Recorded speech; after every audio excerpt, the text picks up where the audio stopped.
حقي زبل قال كبرت تطفئو واقعون زوردلو أب زمسل زمننا نبر زلنا أب إلتو هيوتنا بنسمع زينا بنرئ مواعوئي كاو حليفون مساعرقتنا بنكايدو إلال كندي شعينا حقي كاو حصوت مفلاي نقالس حقي عم مدرخ بوليتيكا كم نبرت كشيت عم محبراو مرخبيتات نهموتاو دستخبهال كك أباباً أب بحتاو هيوتنا دما نطبق بزبل رقق مقارج مخنيو شفانن نرئ لنا أبز بفرق حقن بستت أما مورا أبز ملا علم اتحق إنيا منقد نمركاب أسي خبيدنا له حجيكن نحن تهموت ناس كل مدنقارن نايك ألات متقرط أرنقريفكم حانت حتوخ حتاكم حانت حاسوتكوا زي تنقر الله علم الله تسبهال انتي متسمعكم حاسوت زبل قال هز أنا تسمعهم زي فلتلو زربا خلو كم نتوهمي عين زتقريلو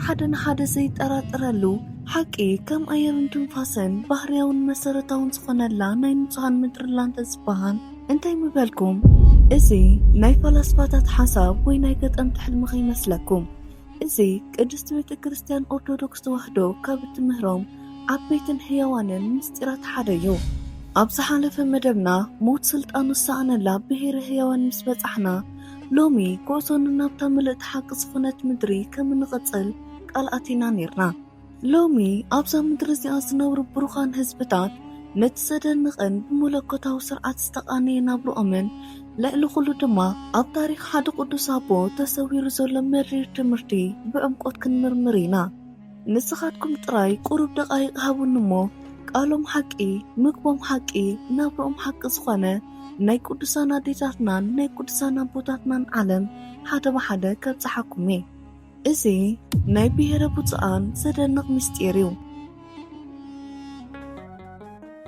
باسم آب وولد ومنفس قدوس أهدو أملاك أمين أبزا حالف مدبنا جمرنا يوم منفساو قعزو بمقطال لومي ناب تحدث تصور عالم ناب بيهر بوتسان كنساقرينا إذا أبو قعزنا كنا أب بيهر بوتسان ترايا يبقعن إذا مدبزي أب حموشتيا علامات مدريس جمرنا يوم سفيح داساس سالساي كفاليو أبزا غتقرب أي كفال مدبنا دما نبس وكب سب كبس عالم مسفلات سخدم كلتان ناي موداتا معرفوتات ناي برهان معرفيت سخونات جنتين أبزا حالف مدبنا زرعنايا ناي تألمات مصنحيت سخونات سيولن بعمق كنرينا نلو مقنا أقلبونا أكيمنا ناي بطعان مدري زدن سرعات هيوتن ناي حدا قدسابو لبس سبر تاريخ كنرئي بخبري أدماكم مننت بيهر بطعان ناي تنكورات نبرتان مردا مجمرتا أبسرعات فترة زلوا لك أبوتا مفلات إيدلي كمتي بزعوا بهير هيوان كنمهار كلنا زرعنايو متحف أكسيماروس تتوهلت انتو متحف بيت كريستيان إكسابهير مستك سوات قطاو ركب زلوهم حموشت علامات مدري كم سفات أريكالت إزي آتوم دما بقدم سعاب أم معراب معرف النفسات أتقانات سخونت جنت أب سيمين موت سلطان السعنلا بهير هيوان أم أخل نحنا نبرلا نايفتنا ندخامن علن أم معراب دما مثل حيت عن سخونت سيول كم تركبا تزاريمنا نيرنا نايلو ما أقلبونا سخونت بهير بوطان دما أبس ملكوتاو كارتا أو أنفدو بتركبيا كم منفساو أنتار كرئ خلو كم نحن علم أمنا لأل زبلتن استقدستن كاب بهير حيوانن كاب كنتن دما تحت تبل نين مصحات منبريكا كالئ سما أزاف كخون كلو ترغمو دما مدر عرفت مالتيو إزي سمس استوهبا بسي مخنيات يكونن أبوشت أزنبرو قدسان كاب حاتيات كاب حاسوت كاب جنكتن كاب علما وهوكتن كلن عارفهم نفت أرئم تراي بنتنازم لخلا ناي سلام عرفتن مدري بمخانايو أموخا إذا مدر عرفت زياء كم يتمسرتت ناي متمرتان نورتاخ منيو نزحطو سملس زهبنا قالت انتو متحف بنبي إسراس تتحفة متحف إسراس سوتيليو أبت متحف كم استقلت ناي بيهر بوطان ناي متمرتان بردي بزمن نقوس آسور سلمناصور كاب هاكروم تماريخوم نبابيلوم سوسادو نقدات إسرائيليوم كاو عصر دخلت نقدات إسرائيل اتم عصر زتأفؤ نقدات تباهيلوم يفلتو كابسياتهم دما تشعتن فرعان نقدات عم مدر مركو خلوو عب مخر تماخرو مخروم دما ناي نسهن منفساونة النبرة نمركم موراዶምን ካብ ሕጊ ፈጣሪኦም ምንሓቆምን ኣብ ሓጢአት ብምጥሓሎምን ከም ዝኾነ ተረድኡ። ምንጭ ጥፍኣቶም ዓለማዊ ህይወትን ካብ ፈጣሪ ዝሰርሐ ናብራ ከም ዝኾነ ተረድኡ። ከምዚ ድማ በሉ፣ ኣብ ኢየሩሳሌም ዝነብር ናይ ይሁዳ ሓጢአቱ እንታይ እዩ? ኣብ ሰማርያ ዝነብር ናይ ኤፍሬም ሓጢአቱ ኸ እንታይ እዩ? ኣብ ጽንዓት ዝበቐለ ብፀሓይ ዝበሰለ በሊዑ ፀጊቡ ንፈጣሪኡ ምኽሓዱ ዶ ይኮነን ተባሂሎም። በዚ መንፈስ ንስሐ ተለዓዒሎም ድሕሪ ደጊም ናብ ሓጢአት ንኸይንምለስ ካብ ዓለማዊ ህውከትን ፈተናን ሪሕቕና ሰብ ኣብ ዘይበሉ ንጹህ ምድሪ ኸድና ንፈጣሪና ጥራይ ነምልኸሉ ህይወት ክንነብር ኢሎም ቃል ኪዳን ኣተዉ። እዚ ውሳነ እዚ ቀሊል ኣይነበረን። ናይ ሃገሮምን ነገዶምን ተዘክሮ ገዲፎም ካብቲ ዝሰፈርሉ ፋርስን ባቢሎንን ተበጊሶም ናብ ዘይፈልጥዎ ዓለም ዝከበርዎ ጉዕዞ ነበረ። ጉዕዞም ድማ ኣዝዩ ነዊሕ ነበረ። እቲ መጽሓፍ ከም ዝነግረና ንውሓት መንገዲ 1 ዓመትን 6 ወርሕን ዝወስድ እዩ። እዚ ድማ ዝሕብሮ ውሳነኦም ማዕርኽ ክንደይ ጽኑዕ ከም ዝነበረን ንንጽህናን ጽኑዕ ህይወትን ዝኸፈልዎ ዋጋ እዩ። ኣብ መወዳእታ ዝነዊሕ ጉዕዞኦም ሞት ማይ ናብ ዝተባሃለ ኣብ ሩባ ኤፍራጥስ በጽሑ። እዚ ሩባ እዚ ከም ሩባ ኣባይ ዓብን ዘፍርሕን ነበረ። ግናኸ ከምቲ ነቦታቶም ካብ ግብፂ ክወፁ ከለዉ ቀይሕ ባሕሪ ዝተኸፈለሎም ነዞም ናይ ንጽህና ተጓዓዝቲ እውን ልዑል እግዚኣብሔር ዓብ ተኣምር ገበረሎም። መጽሓፈ እዝራ ሶትኤል ነዚ ክገልጾ ከሎ ልዑል እግዚኣብሔር ዓብ ተኣምር ገበረሎም ናይቲ ሩባ ምንጪ ክሳብ ዝሓልፍሉ ግዜ ጠጠው ኣበለሎም ይብለና። እቲ ሓያል ናይ ሩባ ኤፍራጥስ ዓጊቱ ነቶም ናይ ጽዋሕቲ ስፍዋት ኣቦታት ክሰግሩ መንገዲ ሃቦም። በዚ መለኮታዊ ተኣምር ናብታ ዝተቐደሰት ምድሪ ናብ ብሔረ ብፁዓን ኣተዉ። ኣብኣ ድማ ነቲ ዝኣተውዎ ቃል ኪዳን ከይጠሓሱ ካብ ሓጢአት ሪሕቆም ኣብ ታሪኽ ዓለም ብንጽህናን ብመለኮታዊ ስርዓትን ጥራይ ዝምራሕ ፍሉይ ማሕበረሰብ መስሪቶም ምንባር ጀመሩ። እምበኣር ክስ ብሔረ ብፁዓን ካብ ምድርና ብሸነኽ ደቡብ እትርከብ ምድሪ ዕረፍቲ ክትከውን ከላ ናይ መጀመርታ ነበርታ ድማ ሓጢአት ብምንዓቕ ንፈጣሪኦም ንኽነብሩ ቃል ዝኣተውን ብተኣምር ዝተመርሑን ቅዱሳት ህዝብታት እዮም። እሞኸ ኣብዛ ምድሪ እዚኣ ዝሰፈነ ስርዓተ ህይወት እንታይ ይመስል? ናይ ነበርታ ዕለታዊ ናብርኦም ከ መንፈሳዊ ህይወቶምን እቲ ዘደንቕ ተፈጥሮኣዊ በረከቶምን ከ እንታይ እዩ?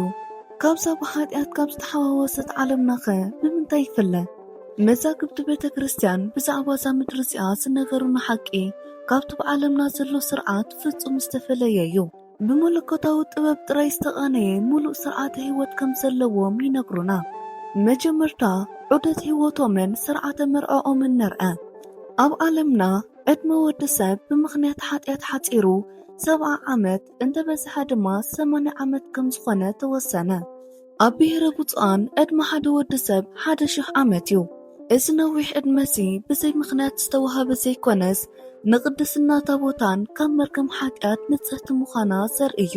ኣብቲ ናይ 1000 ዓመት ጻንሒቶም ድማ ከም ንሕና ብሕማምን ስቃይን ኣይሳቀዩን። ኣብ ሙሉእ ጥዕናን ሰላምን ይነብሩ እምበር ካብኡ ንላዕሊ ዘደንቕ ስርዓተ መርዖኦም እዩ። ኣብ ዓለምና መርዓ ብፆታዊ ድሌትን ስጋዊ ባህግን ዝፍጸም ክኸውን ከሎ ኣብ ብሔረ ብፁዓን ዘሎ መርዓ ግና ንሓደ ዝተቐደሰ ዕላማ ጥራይ ዝፍጸም፣ ንሱ ድማ ዘርኢ ንምትካእ እዩ። መርዖኦም ዘርኢ ንምትካእ እምበር ፆታዊ ድሌት የብሉን ብምባል መዛግብቲ የረድኡ። በዚ መሰረት ሓደ ሰብኣይን ሰበይትን ኣብቲ ናይ 1000 ዓመት ናይ መርዓ ህይወቶም ብሩካቤ ዝራኸቡ 3,000 ጥራዮም። እዚ ርክብ እዚ ብፆታዊ ድሌት ዘይኮነስ ብመለኮታዊ ትእዛዝ ዝፍጸም ክኸውን ከሎ ኣብ ነብሱ ክፍርክብ ድማ ቆልዓ ይጥነስ። ስለዚ ኣብዚ ናይ 1000 ዓመት 3 ቆልዑ ጥራይ ይውለዱ። ዕላማ እዞም ቆልዑ እውን ብንጹር ተነቢሩሎ። እቲ ናይ መጀመርታ ቆልዓ በኹሪ ብምዃኑ ምስ ዓበየ ንኣገልግሎ ቤተ እግዚኣብሔር ዝውዕል መባእ ይኸውን። ህይወቱ ሙሉእ ንፈጣሪኡ ብምግልጋል የሕልፎ። እቶም ካልኣይን ሳልሳይን ቆልዑ ድማ ምስ በጽሑ ተመርዕዮም ዘርኢ ንኽትኩኡ ይግበር። እዚ ስርዓት እዚ ዘርእየና ኣብታ ምድሪ እቲኣ ኩሉ ነገር ዕላማ ከም ዘለዎን ንፈጣሪ ማእኸል ከም ዝገበረን እዩ። ህይወት ወዲ ሰብ ካብ ብሕታዊ ድሌት ንላዕሊ ንመለኮታዊ ትእዛዝ ዝተገዝአ እዩ። ኣንስቲ ምስ ወለዳ ምስ ኣንስቲ፣ ወዲ ተባዕትዮ ድማ ምስ ወዲ ተባዕትዮ ኣብ በበይኑ ክፍልታት ብንጽህና ይነብሩ እምበር ከም ናይ ዓለምና ፆታዊ ድሌት ኣብ ዘለዓዓል መንገዲ ተሓዋዊሶም ኣይነብሩን። ቀፂልና መንፈሳውን ማሕበራውን ህይወቶም ነርአ። ናይ ብፁዓን ህይወት ማእከሉ መንፈሳዊ ኣገልግሎቶም እዩ። ናይ ህይወቶም ጫፍን ምንጭ ሓጎሶምን ድማ ኣብ ነብሲ ወከፍ ሳሙን ብሰንበት ሰንበት ማለት ሰንበት ዝረኽቡ መለኮታዊ ምብጻሕ እዩ። ጥንታውያን መዛግብቲ ከም ዝገልጽዎ ጎይታናን መድሓኒትናን ኢየሱስ ክርስቶስ ንጉስ ሄሮድስ ብክፍዕ ዝቐተሎም 144,000 ንጹሃን ህፃናትን ቅዱሳን መላእኽትና ሰኒው ኣብ ነብሲ ወከፍ ሰሙን ሰንበት ናብዛ ምድሪ እዚኣ ይመጽእ። ኣብ ቤተ ክርስቲያኖም ኣትዩ ብኢዱ ቅዱስ ስግኡን ክቡር ደሙን የቕርቦም። ወንጌላዊ ቅዱስ ማቴዎስ ድማ ምምጻእ ጎይታ ከም ዝመሃሮም ይንገር። እዚ ኣብ ዓለምና ንስነብር ዝኾነ ይኹን ክርስቲያን ክሕሰብ ዘይክእል ዓብ ጸጋ እዩ። በዚ መለኮታዊ ምብጻሕን ጸጋን ዝተለዓለ ማሕበራዊ ህይወቶም ሙሉእ ብሙሉእ ንጹህ እዩ። ኣብታ ምድሪ እቲኣ ሓሶት የለን፣ ሓሚድ ፈጺሙ ይፍለጥን፣ ሓጢኣት የለን፣ ቅንኢ፣ ክፍኣት፣ ስርቅን ዝሙትን ኩሉ ዓለማዊ ተግባርን ፈጺሙ የለን። ኣብታ ምድሪ እቲኣ ድኻን ሃብታምን ኣይፍለጥን፣ ኩሎም ማዕረዮም። ምሻጥን ምልዋጥን ገንዘብን ወርቅን ዋጋ የብሎምን። ክዳኖም ድማ ጸጋ እግዚአብሔር እዩ። ከም ናትና ብጨርቂ ይሽፈኑን፣ ግናኸ ብመለኮታዊ ብርሃንን ጸጋን ዝተኸበቡ ብምዃኖም ዕርቃኖም ኣይርአን። ልክዕ ከምቲ ኣቦና ኣዳም ቅድሚ ውድቃት ኣብ ገነት ዝነበሩ ህይወት ዘለዎም እዮም። ኣብ ሳልሳይ ደረጃ ድማ በረኸትታ ምድርን ዘደንቕ ተፈጥሮኣ ንርኢ። ቅድስናቶም ብፁዓን ኣብ ህይወቶም ጥራይ ዘይኮነስ ኣብታ ዝነብሩላ ምድሪ እውን ተንጸባሪቑ እዩ። እታ ምድሪ ኣምሳል ገነት እያ። ገድሊ ዮሃንስ መጥምቕ ከም ዝገልጾ ኣብ መንጎ ብሔረ ብፁዓንን ኣዛፍን 43 ዝተፈላለዩ ወሓይስ ይውሕዙ።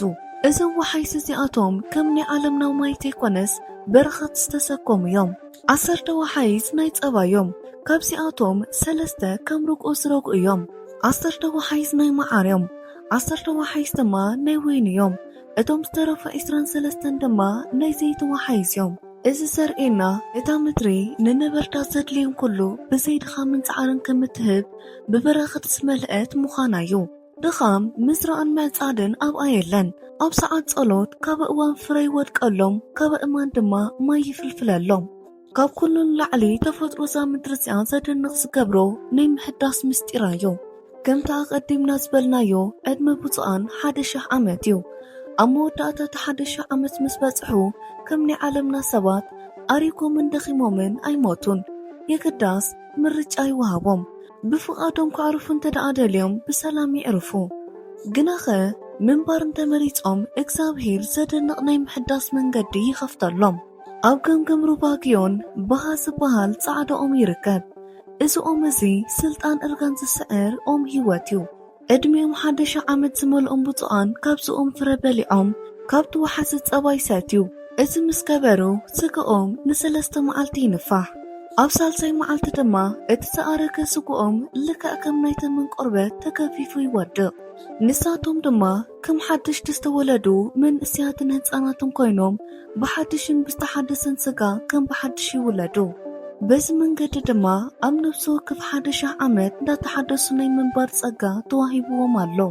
ኣብ ብሔረ ብፁዓን ዘሎ ህይወት ካብ መጀመርታ ክሳብ መወዳእታ ብመለኮታዊ ስርዓት ዝተመርሐ ብቅድስናን ንጽህናን ዝመልአ ብበረኸትን ጸጋን ዝተዓደለ እዩ። ግናኸ እዚ ሙሉእ ዝኾነ ስርዓት ካብ ናትና ሓጢአተኛታት ዓለም ብዝመጽእ ሓደ ሰብ ምስ ተፈተነ እንታይ ክፍጠር ይኽእል? ሓንቲ ንጽቡቕ ተባሂላ ዝተነገረት ሓሶት ኣብዛ ናይ ሓቂ ምድሪ ክንደይ ናይ ዋጋ ክትኸፍል ትኽእል? መልሲ ዝሕቶ እዚ ኣብቲ ናይ ኣቦ ዞሲማ ዝሕዝን ታሪክ ክንሪኦ ኢና። ኣቦ ዞሲማ ኣብ ምድሪ ፍልስጤም ዝተወለደ ኣብ በረኻ ዮርዳኖስ ብዓቢ ተጋድሎን ቅድስናን ዝዓበየ ጽኑዕ ባሕታዊ ነበረ። ህይወቱ ሙሉእ መጽሓፍቲ ነቢያት፣ ሃዋርያትን ሰማዕታትን እንዳንበበ ህይወቶም እንዳመርመረ ይሕልፎ ነበረ። ካብ ዕለታት ሓደ መዓልቲ መጽሓፈ ነቢይ ኤርምያስ ከንብብ ከሎ እግዚኣብሔር ኣብ ሓደ ዘመን ዝነብሩ ቅዱሳን ሰባት ካብ ዝመጽእ መዓታት ሒኑ ናብ ብሔረ ብፁዓን ከም ዝወሰዶም ዝገልጽ ታሪኽ ኣንበበ። እዚ ምስ ኣንበበ ኣብ ልቡ ዓቢ መንፈሳዊ ድሌት ነደደ። ንሱ እውን ኣብታ ዝተሰወረት ምድሪ ዘለዉ ቅዱሳን ኣነባብሮኦም ብዓይኑ ክርኢ ተመነየ። እዚ ድሌቱ እዚ ብህሞታዊ ስምዒት ዝመጽ ይነበረን። ን45 ዓመታት ብጽኑዕ ተጋድሎ ዝነበረቦ ብምዃኑ ድሌቱ ናብ ፈጣሪኡ ብጸሎቱ ቅረበ። ብጾምን ጸሎትን ተጸሚዱ ምድሪ ብፁዓን ከርእዮ ንእግዚኣብሔር ኣበርዲዑ ለመነ። መሓሪ ዝኾነ እግዚኣብሔር እውን ልማኑ ባሪኡ ሰምዐ፣ ጸሎቱ እውን ተቐበለ። መልአኹ ልኢኹ ድማ ንኣባ ዞሲማስ ካብ በረኻ ኣልዒሉ ናብታ ዝተመንያ ምድሪ ብሔረ ብፁዓን ወሰዶ። ኣባ ዞሲማስ ኣብኣ ምስ በጽሐ እቲ ዝረኣዮ ነገር ካብቲ ዝሓሰቦን ላዕሊ ኾኖ። ናይታ ምድሪ ሰባት እውን ንዕኡ ብዓቢ ክብርን ፍቕርን ተቐበልዎ። ካብ ዓለምና ዝመጸ ነዚ ቅዱስ ኣቦ ብምርኣዮም ተሓጒሶም ንደቆም ወንጌልን ስርዓተ ቤተ ክርስቲያን ክምህረሎም ለመንዎ። ንሱ እውን ብዓቢ ሓጎስ ሕራኢሉ ኣብታ ዝተቐደሰት ምድሪ ናይ ምምሃር ኣገልግሎቱ ጀመረ። መጀመርታ ኩሉ ነገር ጽቡቕ ነበረ። ኣባ ዞሲማስ ብንጹሃን ቆልዑ ተኸቢቡ ኣብ ንጹህ ምድሪ ንጹህ ትምህርቲ ይህብ ነበረ። ግና ሓደ መዓልቲ ንዘመናት ምስ ዝጸንሐ ናይ ዓለምና ልማድ ፈተኖ። ሰዓት ጸሎት ምስ ኣኸለ ምስ ሓደ እኳ ከይተራኸበ በይኑ ኾይኑ ምስ ፈጣሪኡ ክዛረብ ደለየ። እዚ ብገዳማዊ ህይወት ዝተለመደ እዩ። ግናኸ እቲ ጸገም ዝተፈጠረ እዚ ንምግባር ኣብ ዝመረጾ መንገዲ ነይሩ። ነቶም ዝምህሮም ዝነበረ ህፃናት ሰብ መጺኡ መምህርኩም ናበይ ከይዱ ኢሉ እንተሓቲትኩም የለን በልዎ በሎም። ኣብ ዓለምና እዚ ዘረባ እዚ ኣዝዩ ልሙድን ንጽቡቕ ተባሂሉ ዝፍጸምን ካብ ንእሽተይ ጸገም ንምድሓን ንጥቀመሉ ብልሓት ይመስል። ኣብ ብሔረ ብፁዓን ግና እዚ ሓሳብ እዚ ፈጺሙ ይፍለጥን።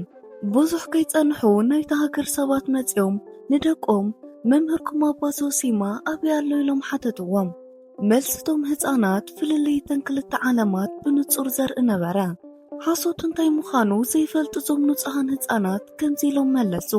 ከም ናይ ሃገርኩም ኣዘራርባ የለን፣ ከም ናይ ሃገርና ኣዘራርባ ግን ኣሎ ኢሎም ድማ ኣባ ዞሲማ በይኑ ኾይኑ ጽልየሉ ዝነበረ ቦታ በጻብዖም ኣርኣይዎም። በቲ ግዜቲ ናይቲ ሃገር ሰባት ብሓሰን ተቖጥዑ። ቁጥዖኦም ኣብ ልዕሊ ኣባ ዞሲማ ዘይኮነስ ኣብ ልዕሊ እቲ ንሱ ሒዝዎ ዝመጸ ናይ ዓለምና ልማድ ነበረ። እዚ ሰብ እዚ ደቅና ቅድሚ ሕጂ ሰሚዖምዎ ዘይፈልጡ ሓሶት ክምህሮም ድዩ በሉ ብቕጥዐ። መሰረት ንጽሕንኦም ዝኾነ ዓንዲ ሓቂ ከናውፀሎም ከም ዝኾነ ተሰምዖም። ብኡ ንብኡ ድማ ካብ ምድሮም ክወፅእ ወሰንሉ። እቲ ዓብ ኣባ ዞሲማ ን45 ዓመታት ኣብ በረኻ ዝተገደለ ቅዱስ ጸሎቱ ተሰሚዕሉ ብኽንፊ መልኣኽ ናብታ ምድሪ ዝበጽሐ በቲ ሓንቲ ንጽቡቕ ኢሉ ዝሓሰበ ቓል ምኽንያት ነታ ናይ ጸጋ ምድሪ ብንምዓትን ጣዕሳን ኣድፋኣ። እታ ዝተገረላ ኦም ተመሊሳ ካብ ባሕሪ ከም መሳለል ኮነትሉ፣ ንሱ ድማ ናብ ዓለምና እንዳበኸየ እንዳተጣዕሰን ተመለሰ። እቲ ዝረኣዮን ዝሰምዖን ድማ ንዓና ትምህርቲ ምእንቲ ክኸውን ኣብ መጽሓፉ ጽሒፉ ሓሊፉሎ። ኣሕዋተይን ሓተይን ንሓንቲ ህሞት ደው ኢልና ንሕሰብ። እዚ ዓብ ቅዱስ ኣቦ ጸሎቱ ንምፍጻም ብዝበላ ሓንቲ ቓል ምኽንያት ከምዚ ዝኣመሰለ ዓብ ናይ ጸጋ ቦታ እንተድፊኡ ንሕናም ነፍሲ ወከፍ ሰዓትን ደቂቕ ዕላል ክጥዕመና ካብ ንእሽተይ ጸገም ንምድሓን ስምሰም ንምድፋእ ወይ እውን ንጸወታልና ብንሕስዎ ቁፅሪ ዘይብሉ ሓሶት ቅጽዓትና እንታይ ይኸውን?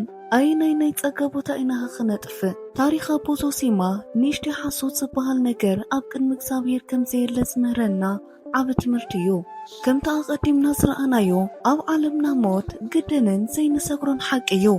ኣብ ብሔረ ብፁዓን ግና ሞት ብፍቓድን ምርጫን ዝኸውን ናይ ክብርን ስግግርን ጉዳይ እዩ።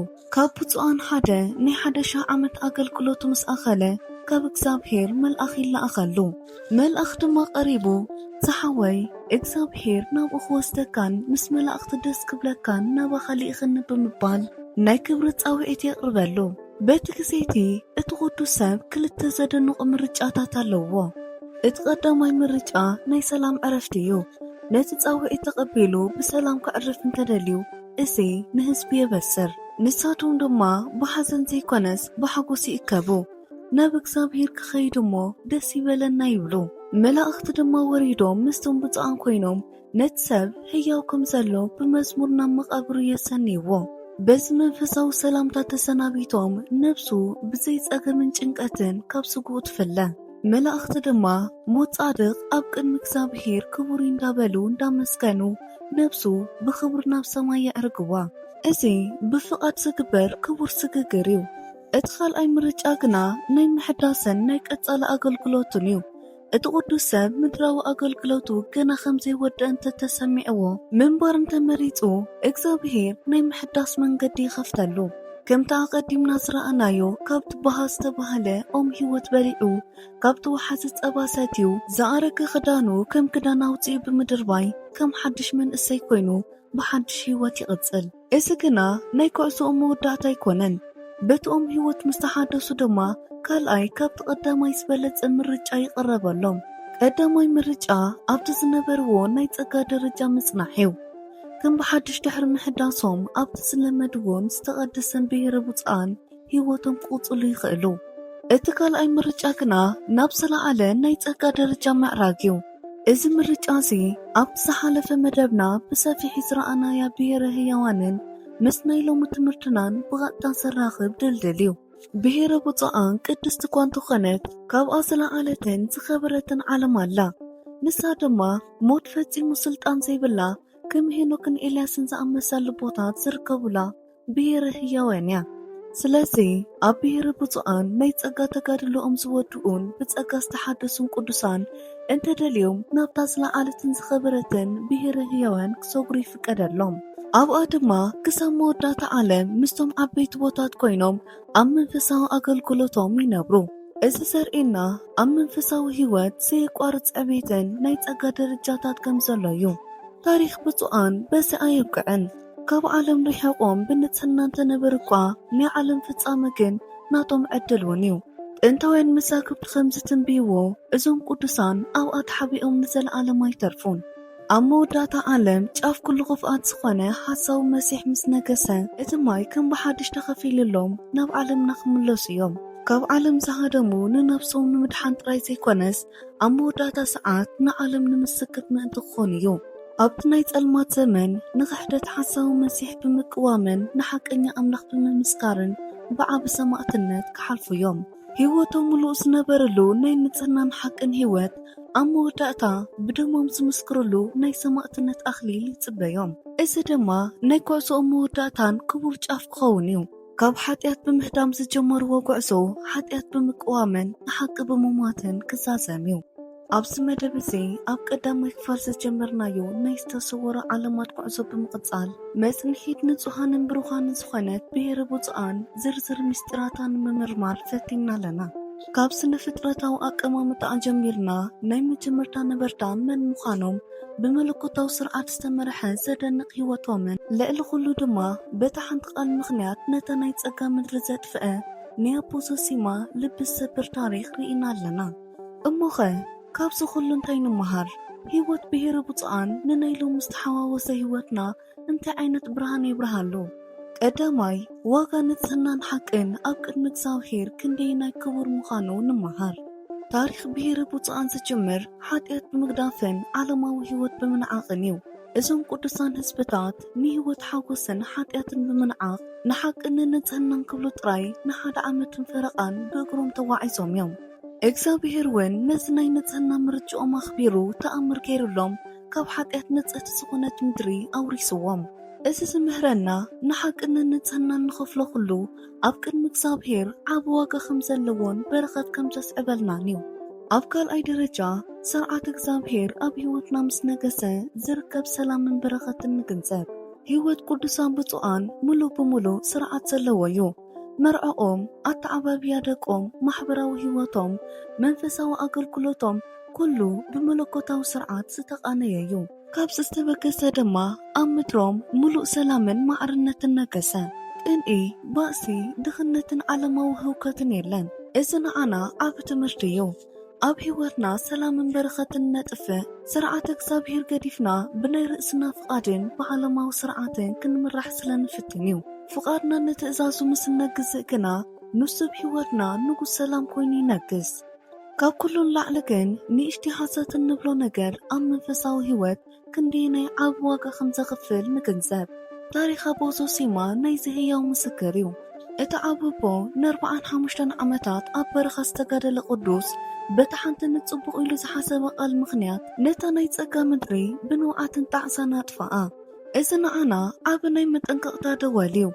ስለዚ ኣሕዋተይን ሓተይን ካብዚ ዓብ ምስጢር ትምህርቲ ቀሲምና ኣብ ህይወትና ክንተግብሮም ይግባእ። ካብ ሓሶት ንርሓቕ፣ ኣብ ዘረባና ሓቂ ንገስ፣ ናይ ንጽህና ህይወት ንምራሕ፣ ዓለም ብተቕርበልና ናይ ሓጢኣት መጻወድያ ከይተታለልና ከምቶም ብፁዓን ሓጢኣት ብምንዓቕ ብቅድስና ክንነብር ንወስን። ኣብ ህይወትና ስርዓት እግዚኣብሔር ንቐድም። ኣብዚ ዝገበርናዮ 2 መደባት ካብተን ኣብ ዓለማተ ምድሪ ዝርከባ 5 ዓለማት ነተን ክልተ ዝተሰውራ ዓለማት ብሄረ ሕያዋንን ብሄረ ብፁዓንን በፂሕና ኣለና። ጉዕዞና ግና ገና ኣይተወድአን።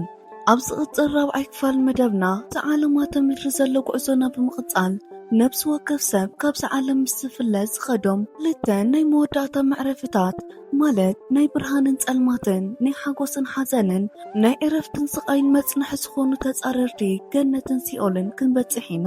መዕረፍ ነፍሳት ጻድቃናት ዝኾነት ናይ ብርሃን ቦታ እንታይ ትመስል? ጥንታውያን መሳግብቲ ቤተ ክርስቲያንና ብዛዕባ እዚ ጉዳይ ዝህብዎ ዘደንቕን ልቢ ዝተንክፍ ትምህርትን ኣብ ዝቕፅል መደብና ሒዝናልኩም ክንቀርብ ኢና። ክሳብ ሽዑ በረኸትን ረድኤትን ናይዞም ብፁዓን ኣቦታትናን ኣዴታትናን ምስ ኩላትና ይኹን። ልዑል እግዚኣብሔር ብመንገዲ ሓቂ ይምርሐና፣ ብህይወት ንጽህና የጽንዓና፣ ብሰላሙ ይብጽሐና። ስብሃት ለኣብ ወለወላዲቱ ድንግል ወለመስቀሉ ክቡር ኣሜን።